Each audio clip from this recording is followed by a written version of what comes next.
you're seeing this, that means I have successfully created a YouTube video, in which case I am so proud of myself. I'm being like so brave right now, guys. No, I this winter have been thinking a lot about the way that I approach social media and show up on social media. And I was just thinking about how I'd like to create more videos that feel like art to me, and feel very proud about my creations and just approach it with a lot more intentionality. And it got me thinking that I should get back into YouTube.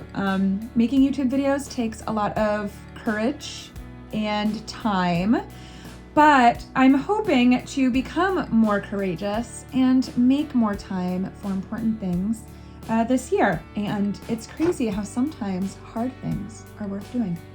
Well, you already saw the clip of me just tidying up my studio a little bit. That's something that I try to do every time before I like sit down at my desk, whether it's for work or for my artwork. I'm actually logging on right now, filming this before I start my work day. So it's early in the morning. I feel like a puffy baby, but I just wanted to talk about the next piece I'm going to be creating. I feel like on social media, I really shy away from talking about like what I'm putting together, why, and the meaning behind it. And I'd kind of like to change that. It's nice having the art fully belong to the viewer, but ultimately, I don't think the viewer puts nearly as much thought into my artwork as I do. Like, who would have thought? So let's talk about what I'm working on. So this is the piece that I'm currently sketching. Here are early sketches from it. You can probably see that I've been really inspired by this sort of medieval tapestry look or these Art Nouveau kind of book covers. This was just me kind of practicing some of the patterning that I was seeing on some inspiration images online, kind of testing my hand at it. I've never been good at these sort of pattern making things. I think that it takes a lot of creativity and also a lot of symmetry. I took this period to kind of lay out the page. Essentially, the concept that I'm going for here is that I wanted to communicate about where you are possessed by a sense of anger, rage.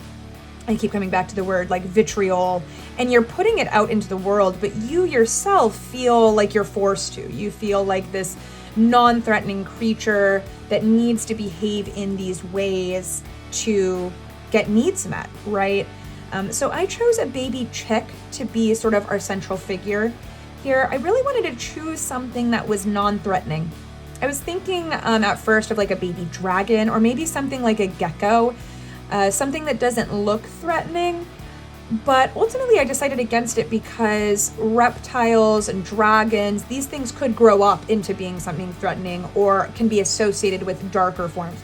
For me, a baby chick is something that you give a child at Easter, and while the full-grown version, chickens and cocks can be really aggressive, and they might try to peck your legs, but like, we're humans, we can just fight a chicken, it's fine. And I'm still kind of thinking about if I want to change up what the creature itself is, but I really wanted this sort of like flame to be coming out of its mouth, like here is a demonically possessed baby chick. A meme that kind of goes in line with this thinking is, I'm just a baby, is kind of getting rid of the accountability or agency that you have. I've been in periods of my life like this. I genuinely don't know where this type of anger, rage, jealousy, pettiness, whatever comes from. It feels something outside of me sometimes. When your back is against a wall and you walk away being like, I didn't know I was capable of something like that, and I wish that I weren't sometimes. I think that this is just a tale as old as time. That's why I thought that this would make a lot of sense to put in these kind of medieval Art Nouveau floral tapestry story time look. So here's kind of where I ended up. I specifically chose flowers that are associated with negativity or have negative tales associated with them. I won't go into all of these tales now, partially because I've forgotten some of the juicier details, but I'll tell you a little bit about what I chose. So to wrap around my baby chick, I've chosen morning glory. Anyone who has a garden with morning glory growing somewhere knows that they're very beautiful. Their blooms are lovely, but they will take over anything. So I kind of chose this as this sort of like something taking over your spirit. I also chose some lily of the valley around the border. petunias here in the middle. I'm gonna do like a black petunia, red tulips, and some buttercups here. Goal is to clean up a corner of this really well and then be able to trace it on both the front and the back and kind of flip it to trace it onto the eventual completed page. The hard part is going to be making sure that this symmetrical middle part has enough room for the chicken.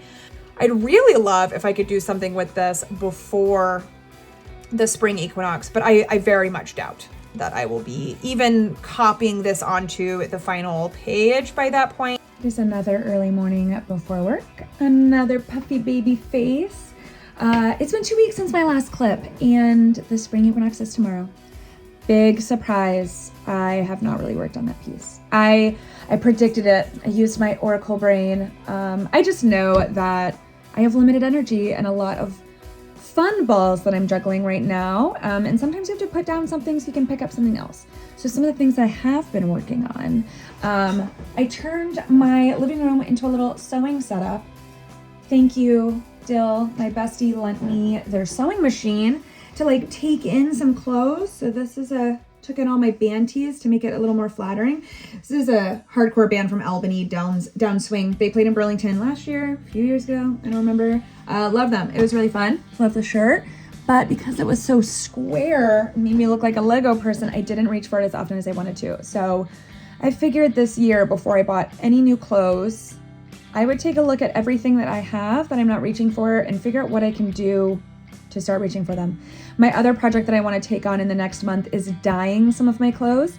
I have a lot of clothes that I really enjoy what they are, just not really the color. Or it's kind of dingy because it's old. And I could just dye it black. And a lot of black things that are getting a little gray, more charcoal than I'd like, re-dye them black. Also, I have been spending a lot of time in the kitchen. My belly was hurting last year, so I really wanted to rededicate myself to cooking like simple, easy meals at home. It's not always the healthiest, but I find that even if I'm eating kind of like unhealthy food, my stomach doesn't hurt as bad if I made it at home and I like knew my ratios, you know? But here's one fun little project that I could show you that I've been working on, is making a ginger bug. Apparently this is a way to make a natural probiotic soda. You're just harnessing the bacteria that just lives on the skin of the ginger and giving it some sugar to eat. And you can see it's like kind of foaming up at top. Can you see that? Anyway, it might gross you out, but I'm really excited to make a blueberry ginger soda. Another thing, the spring equinox is tomorrow, so I have just put together a little spring equinox. And of course, as an artist, I usually pick one of my own pieces or some pieces in my collection to put. So this one's from Isa DeMarco, and this is from my friend and neighbor, Camille Josephine. So really lovely spring energy there. And of course, everyone knows I super love bees and I love their productivity and their energy. So hoping to bring some of that in my springtime. Back to the art. I spent the last week stretching out this piece that I've completed. Still a little buckly, but definitely flat enough for me to scan and frame. So this piece I created to be a part of this imaginative series of fairies like invading your home, and you've come downstairs and discover them in everything. So this is kind of a companion piece to my much more somber cuppa. So I really just wanted to approach these little characters, these fairy characters in your home. Originally, I actually wanted to do a sort of a still life kind of tableau look, but I realized that that was very difficult and that it might behoove me to start with each pose individually. So this is, you pour out your cherry bag to have some fruit in the morning and fairies fall out. Coming up with the perfect shade of green was difficult. I ended up just deciding to go with plenty of shades of green. I also really struggled to make the cherries. I usually don't paint kind of like objects or still lives, so I did practice quite a bit with these, and I'm actually quite happy with how they turned out. I really wanted to make sure that I'm keeping a painterly quality of these and using creative coloring. So I love, that I brought the green in here and all of the blue purple. I really love what happened here with these kind of splotches. I tried to recreate them, but couldn't get it quite as nice. One of the challenges was painting darker skin tones. It just involves mixing more colors and being more precise with your coloring. I usually paint self-portraits. Most of my monsters and pieces that I do are me. So this is something that I just didn't have as much experience with. I really wanted to make sure that putting her in a green background wouldn't be too unflattering, but honestly, in every reference image that I saw, you put anyone in a lime green background, they will look a little sickly.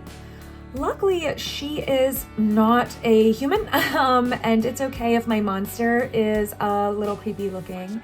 I wanted, again, as is my usual inclination, for me, a lot of painting is a sort of cathartic process, and I intentionally paint these sort of long, slender, perfectly beauty standard, unhuman-like proportions, because most of my pieces, I'm trying to process that within me and kind of make a statement about what level of humanity we offer to others and what standards we hold them to. Especially in a piece about monsters, I really like just kind of disfiguring slightly the human form to make us think about what makes someone human and what doesn't. That being said, this series is probably my most playful and least thought out series that I've ever done, or piece that I've ever done. So I actually sketched these, oh goodness, what year was that? Maybe 2021? Many years ago at a conference in Portland. I sketched these just while in long lectures. I like to doodle, and it's taken me this long to kind of bring them to fruition. Very fun, really happy that I have something done from this winter. Maybe this is embarrassing to admit, but I actually use the floor for a lot of my artistic process, especially for making the business side. My desk is just very small. I think it's only 2.5 feet long and like 1.5 feet deep. So small area to work with. So for scanning my pieces, I usually just do it on the floor. I actually can do this on the desk. I just can't have anything else, and everything's really close together and really tight. I'd just rather have some room and not have to clean my desk every time I scan. Okay, so this is going to be my first time scanning with this new laptop I have. It's nothing special. I probably won't even be able to edit these videos on it, but I just needed something quickly. So let's see if it works. Hopefully it won't have technical problems. Don't have the scanning software. What was it called? Shit. Finally downloaded it. This is putting me a little bit behind where I'd like to be. Okay, so I just used the program that came with my scanner. I think it's a Canon. And then I'm going to try to center my paper. I actually use a paper that's slightly larger than my scanning bed here. So here I did just a preview of what it's gonna look like. And I actually thought that this preview looked pretty good considering I haven't put together my usual settings. And because I am not great at technology and don't want to spend the money on technology, I am actually probably going to end up sending these back to my phone to be edited. And I have a feeling I'm going to have to edit this video on my phone too. I was really hoping that I'd be able to complete prints during my lunch break, but I don't think that I'll be able to because I'm out of magenta. I think I'm gonna have to quick run to Staples and then I'll try again later, but it's just it's not looking good. I don't even know if you can pick that up, but. It's a sad day in Conville. I just got back from Staples and they did not have any of the ink that I need for my printer. So unfortunate because they have an entire wall of Canon inks and so many of them looked exactly like the one that I brought, but I can't use them interchangeably. Luckily, someone who worked there was able to help me get a next day delivery for some, so I'll get some tomorrow on the equinox. But because I have a ritual planned with friends, I doubt that I'll be able to drop it tomorrow. If I do, it'll probably be late at night. But it'll be nice to do it on Friday morning. That would be great. I figured coming home that I could at least get started on taking photos and preparing Baneful, which is actually a piece that I did last year, and I have debuted this at a market, but I never ended up taking product photos and getting it on my online shop. So that'll be a part of the tiny little drop that I do this upcoming week. But then I realized that I actually had sold out of this piece at the market. So I have no prints of this one either. So I have to wait on that ink again. This is why you should not start a print drop the day before you would like to do it. Good morning and happy spring equinox. I just got out of bed, if you can't tell from the backwards t-shirt and the messy hair, and completed my morning meditation at my altar. I'm feeling really good about today. I took the day off work and I have a lot of things I'd like to do. I'm still a little disappointed that uploading this video isn't going to be one of the things that I'm doing today. That if I wanted to have control over that, I really should have planned this better. I was hoping that my spring equinox plans would make it into my next video, but I'll bring you along today because that's what I'm doing. So this morning I made my tea with my solstice oranges. I had dehydrated a bunch of citrus to use for our winter solstice ritual, which was creating one of those citrus gardens as a craft. And I'm gonna use the last of my solstice snow water to water my plants. I'll talk more about the ritual that I have planned with friends later today. But as a part of that ritual, I've decided today to wear no makeup. And I will admit, I'm really self-conscious about being on camera without like any concealer or anything at all. So be nice.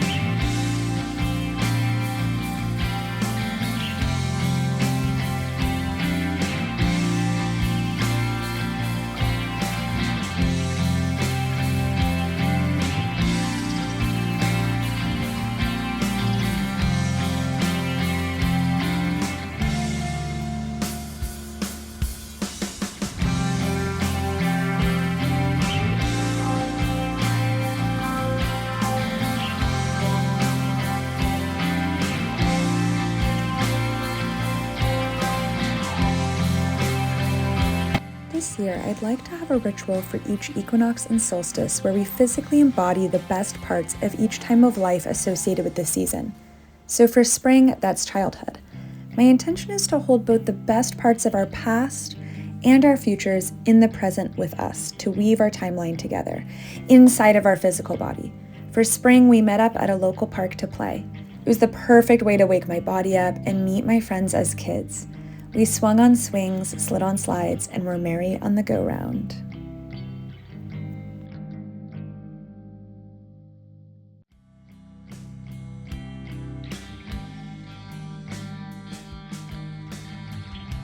All right, I think we're ready for round 2.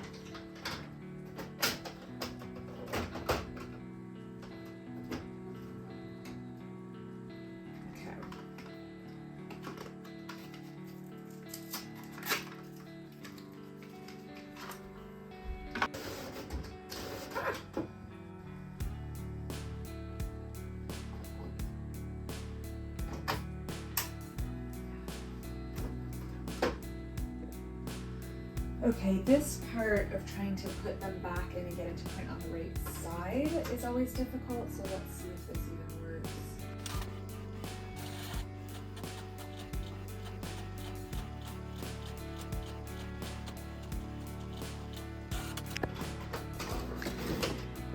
Beautiful! Okay, let's try the other side.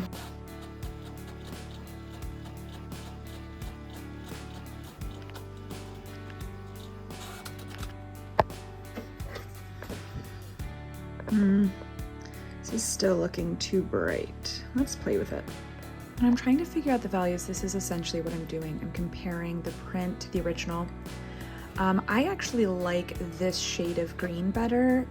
I was going for a more golden chartreusey shade of green, and because of the layering, it ended up in this sort of Nickelodeon slime green. But what I don't like is how yellow her skin is. So here's my original, and then I'll bring you through the misprints. This one's much too light and yellow still. This one I accidentally printed over the same way twice, but this one is pretty dang close, huh? And I think this is the one that I'm gonna go with. Since the last clip, I printed several more. I love letting good be the enemy of great, or however that saying goes.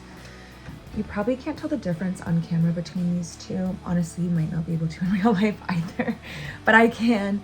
I think I'm gonna go with this one. I do think it's still a little bit more yellow, a little bit higher contrast, but I've lowered my settings so much on that I'm kind of nervous to go any further. When I show this on camera, it frequently makes it even duller than real life, but this looks about accurate to me. And you can see that that is like not too far off. Not too bad. Okay. I think this looks great. The only thing is that you can see the shadow of the page really hard along the edges. I'm not sure if anyone else cares about that but me, especially because this will, you know, be framed, hopefully, by people. But I don't know, I kind of hate it. Okay, I did a really simple fix that I wasn't sure was gonna work, but it did. You can see that the edge is much less pronounced in this one.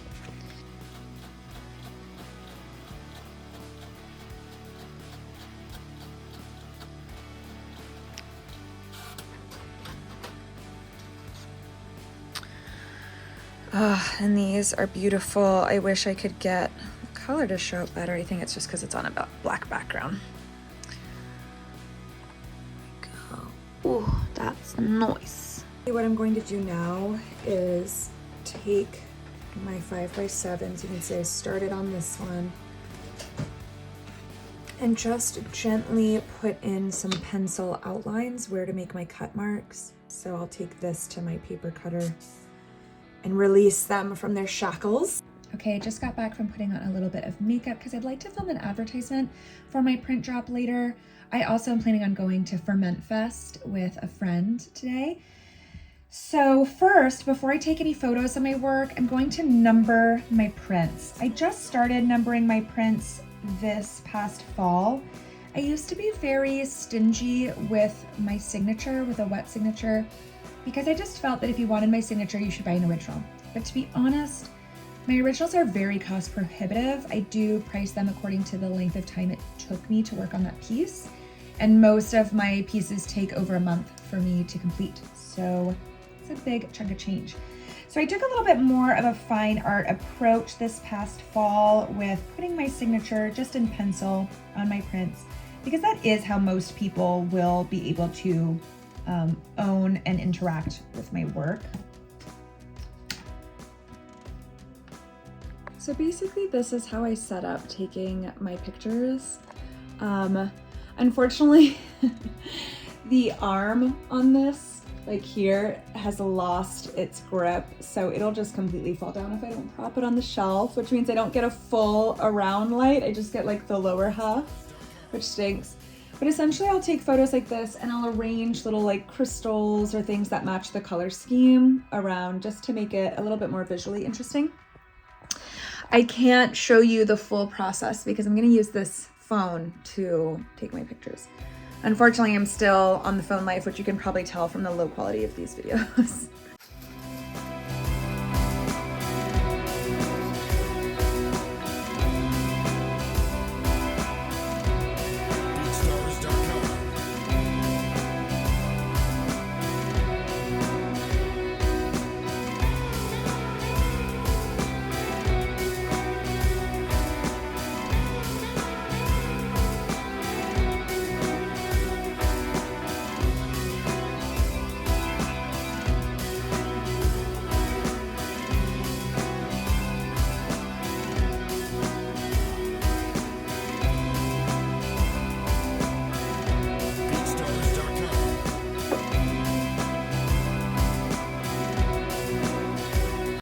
my favorite parts because I get to see what a piece might actually look like in a home, in my home, and that's really lovely. But it honestly means that I'm just pulling everything, all of my decorations like out of the house and make a giant mess everywhere. So now I have to clean. Thank you so much for watching my first YouTube video in many years. My first time doing like a vlog style. We'll see if I like it. Here's my fit check for Ferment Fest. Got the boots on. An insane level of pattern clashing or just the right amount? Who's to say?